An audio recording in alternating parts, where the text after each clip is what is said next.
Itumisu Yehova, imisebenzi yakhe, ayenzeleyo Itumisu Yehova, imisebenzi yakhe, ayenzeleyo Itumisu Yehova, imisebenzi yakhe, ayenzeleyo Itumisu Yehova, imisebenzi yakhe. Because in our Swati culture, you can take as much as you like wives, as long as you are rich enough to pay and support them. In building these houses, there is no nail, no wire has been used. All is just natural. It's just the sticks and the grass. The floor inside the hut. The women collect the termite heap soil. Then they crush it with some smooth stones, which we get it naturally fast. When they see now the floor is dry, they enter inside the cow's kraal. Then they collect fresh cow dung just to polish the floor. Because in the past, when there were no cement, when the women see that inside the houses is getting dusty, they just enter inside the cow's kraal, then they collect the fresh cow dung just to polish the floor. Culturally, when you are entering a Swati home, while you are at the entrance, you shout, Ekaya. Ekaya means home. When you are shouting, saying Ekaya, you are asking permission to enter in the family. Then maybe they can send a young boy or a young girl to come and welcome you. If you are a man, men walk near to the kraal. The kraal is where we keep the cows at night. So men walk near to the kraal so that it's going to be easy to get a man on a man's place. If you are a woman, women goes near to the windbreak. These are the windbreak made of reed. So women goes near to the windbreak so that it's going to be easy to get the women inside the kitchens. In the past, during daytime, men and women, they don't sit together. They used to sit separate because there will be a man's talk and a woman's talk inside the kitchens.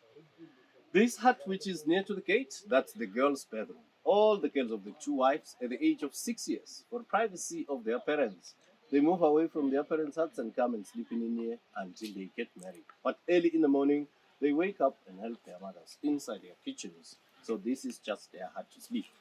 Like in the past, when we haven't got schools, if they want to see you that now you have reached the age of 6 years, they said with your left-hand side, touch the right ear. If you did not touch it, it means that you are less than 6 years. Yeah. Because we believe that when you are less than 6 years, your can arm is touch, short to touch this side of your head. In the past, they used to put the girls near to the gate, just because if maybe an enemy have just come to attack the family, while the enemy is still shouting at the gate saying, "Hey, Kaya!" Then the girls came out. Instead the enemy to attack the family, he started to propose love to the girls. Then the young ones will run and report it to their brother that there is an enemy at the gate, because in the past they don't kill females. They used to kill the males. They take the females as wives. But now nowadays things have changed. We normally put the boys near to the gate. So now, ladies and gentlemen, I will count up to 3. Then you'll have to shout loud and hard and say Ekaya. So 1, 2, 3. Ekaya.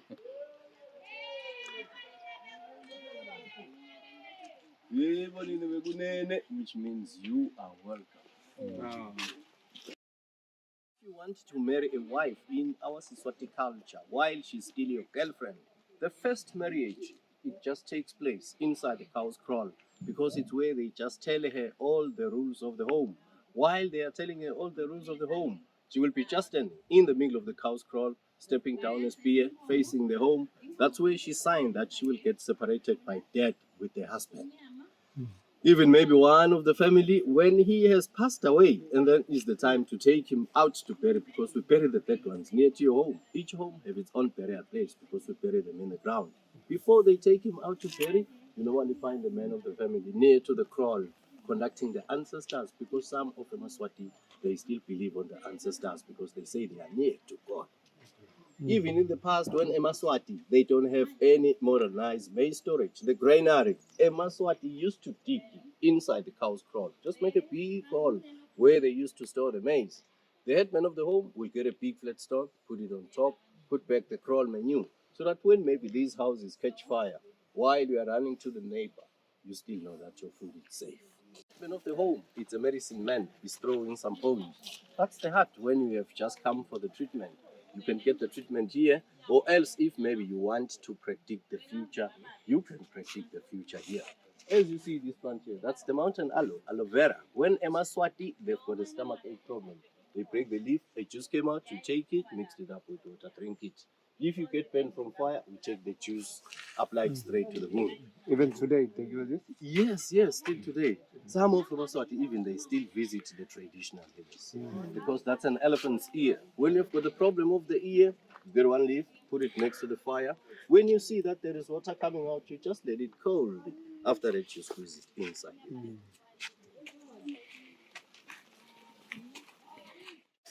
That's the boys' bedroom. Same like girls. 6 years, the boys, for the privacy of their parents too, they move away from their parents' hut and go and sleeping in there so that they should learn to go there to make fire. The boys' hut is fenced with sticks because boys, it's where they started to practice to help father on making the kraal and the fencing around. Then in our Swati culture, we used to keep the oldest son and the youngest son so that when the men die, they will continue looking after the family. Because the oldest son inherits the father's properties, the youngest son inherits the mother's properties. Sons in between, they don't inherit anything. Once they are married, they're free to leave and start their own home. But when they've got a problem, they're free to come back at home. Because now in nowadays you find that a Swati man wrote the will for the kids. But in the past, the oldest and the youngest, they stay so that when the men die, they will continue looking after the family. So that was the hut for the oldest son of the home. He's coming out from the boy's house. Now he is married. That's where he stays with his wife. That one next to the girl's hut is the hut for the youngest son too. Now he's old. He's coming out from the boy's house. He is married. That's where he stays with his wife. Even in the past, when we haven't got schools, boys used to be told how to be the grown-up men. So all the things concerning males, they just discuss it here. No woman must be found sitting here during the daytime. Here you can find men and boys. Girls can come here when they've just come to bring the food because they kneel down to the entrance and put down the food. Then the youngest boy of them all inside will come and take the food. Even in a home, when maybe they've slaughtered a goat or a cow, the head and the feet are not cooked inside the kitchens of the women. Women can cook the other part of the meat, but not the head and the feet. We believe that when a woman eats the brain, she will become intelligent than a man. When the woman eats the tongue, she will become too much talkative. She won't respect the man. Once she eats the feet, she walk away from it. So now we're visiting up the first wife's place.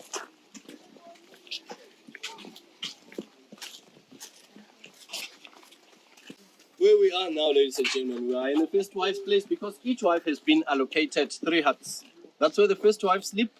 That's where the first wife prepare the Eswatini traditional beer. Our local beer, we call it umkombotsi because it's being made of sorghum grain, maize meal. Now they normally put sugar for fermentation. When there was no sugar, it has to ferment it by itself.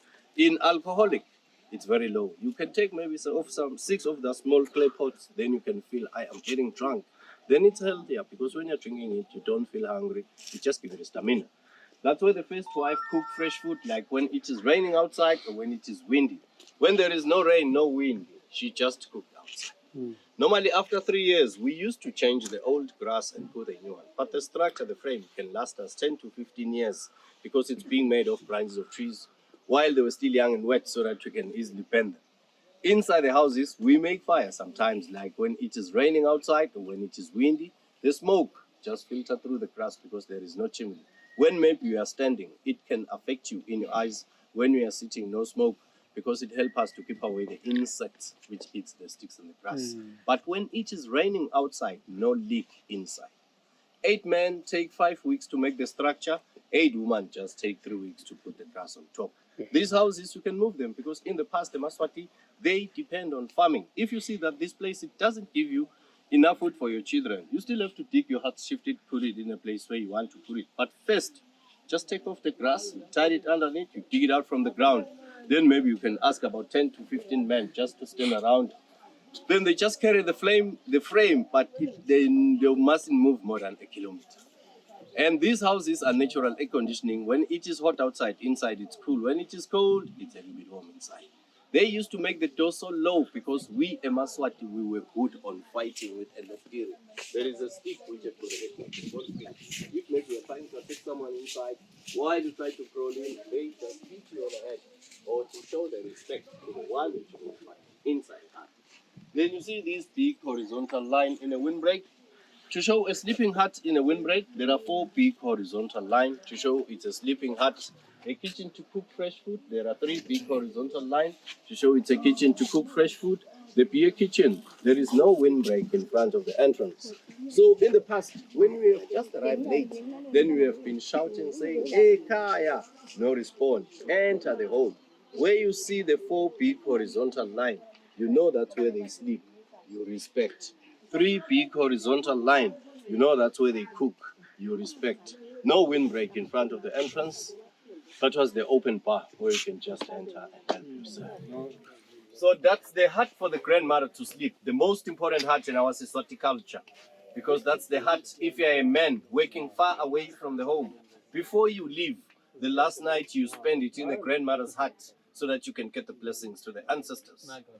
Even the first day when he arrived, he won't go to the house of the wife or to his hut. He's sleeping in the grandmother's hut so that he should know what was happening while he was away, because the grandmother, she knows everything. She will update him. Even if the grandfather and the grandmother have passed away, while the man is sleeping here, he will wake up with a dream, go to the traditional healer to consult about his dream. Even after she passed away. The grandmother. Yes, if they are already the grandfather and the grandmother have passed away, while he's sleeping here, he will wake up with a dream, then go to the traditional healer to consult about his dream. Even the headman of the home, if he wants to have some discussion with his family, he calls them and come and discuss it in the grandmother's hut, because the grandmother's word is final. Even maybe the man, when he has started to hit a child, once the child run and enter inside the grandmother's hut, he will stop hitting the child. I always use the grandmother instead of the grandfather, because in our Swati culture, in the past, the girls get married at the age of 18 years upwards, but boys at the age of 25 years to 30 years, because they must work first in order to have enough cows to pay for the woman. So we may find that sometimes because of the age difference, the men can die first. But in our Swati culture, when the men die, before we have got a constitution, the women have to mourn for 2 years. After 2 years, the brother to the man inherits the brother's wife. But you don't inherit your brother's wife when you are not married. You inherit your brother's wife when you are already married. If you are not married, you are not eligible to inherit. Yes, only when you are married. Is there a good reason for that? Sir? Is there a good reason why I cannot inherit my brother's because wife? they can thought you have killed your brother because you are after the wife. You see the wisdom, the rationale behind? Then they used to sleep on top of grass mats. They used cowskins as blankets. If they were feeling cold, they used to make a little bit of fire in the middle. Then these houses, they used to have some doors to close at night. Then they say men right, women left. When the man, he has gone to visit the wife inside her hut, they don't sleep together. They used to sleep separate because the man would sleep right, while women left with the children who are less than 6 years, because after 6 years, the children, they go to their own hut. But when they are less than 6 years, the children, they sleep with their mother on the left-hand side. When maybe the men see that the children are sleeping, maybe they want to add another child, he just pick a stick and hit the pillar. Madam, now you can come this side, the children are sleeping. So we can continue. In our Swati culture, we don't say ladies first, we say men first. For the safety of the woman, if an enemy is outside, he can easily get the men first. So men first. That's the hut for the headman of the home. If he does not want to visit the wives, he wanted to sleep alone, that's the hut. Or else if he doesn't want to go to the house of the wife, he can call the wife to his hut. When he wants to add a third wife while she's still a girlfriend, he take it to his hut. Because when he has bring the new girlfriend, he can go to the first wife and say, first wife, today you must come and do the bedding in my hut. When she has come to do the bedding, she has come to do the bedding of the girlfriend, he introduces the new girlfriend. Second wife, you must come and bring my food in my hut. When she has come to bring the food, she has come to bring the food for the girlfriend, he introduces the new girlfriend. If you have married in our Swati customs and law, there is no divorce. If you see that your wife, she's cheating on you, or maybe she's practicing witchcraft inside your home, but first, you must have good evidence. Once you have collected the good evidence, you can ask another man just to take her back to her parents. So as a man, it's up to you whether you negotiate your bride price back or not. But if a man is being found committing adultery, he has to sit for the trial. Once they find him guilty, he has to pay 5 cows to the husband of the wife, another 5 cows to a chief. A chief is someone who rules about 70 to 90 families and are people who are looking upon the king's land. Then after that, the chief and his counselors will say to the man and his family, either they should go south or north or east or west and cross 5 rivers. Here in Eswatini, we don't have so many rivers. So as a man, you may find yourself outside Eswatini. It's a must for him. Yeah, they just pen you around, yes. Because no 5 minutes. Yeah. Between the wives, Yes. is there any hierarchy between them? No, you'll have to treat them equal. But the heart for the man, it's near to the new wife. Just because they said in Siswati, you will have to look after the new one because the old one knows the rules of the home. But the first wife is in a good position because when the grandmother died, she acts as grandmother. If a man makes a girl get pregnant before marriage, he has to pay 5 cows because he has opened up somebody's kraal without his consent. If he marries that lady, those cows will be added up when he is coming to pay the bride price. If he does not marry that lady, the man will lose the 5 cows. He can only get a child. So regarding divorce, it's whatsoever, it's not allowed. It's not allowed because when you take her back to her parents, it's going to be a disgrace, big disgrace, Yes. because they know that Yes. now Yes. they have to bring back the cows. You have to tolerate whatever the case. Yes. Then, ladies and gentlemen, we have that mountain. That mountain, we call it Nyonyane Mountain. Nyonyane means little bird or a small bird. Before we get independence, it used to be our execution rock. When we have committed murder or we are practicing witchcraft. But before they take you up there, you sit for the trial. Once they find you guilty, they just take you on top of the mountain. While you are on top, they just blindfold your eyes, tie your hands at the back, and say jump on the other side of the mountain, because that side of the mountain, the cliff is very steep down. While they were taking you up there, there will be even some warriors if you refuse to jump, just to poke you with some spears until you jump. Even your family were not allowed to take the body to bury it. They just left it there because they thought once they take you to bury it, the spirits of witchcraft of killing people will come back in a home. But now, ladies and gentlemen, we don't do it. We just keep you in normal prison.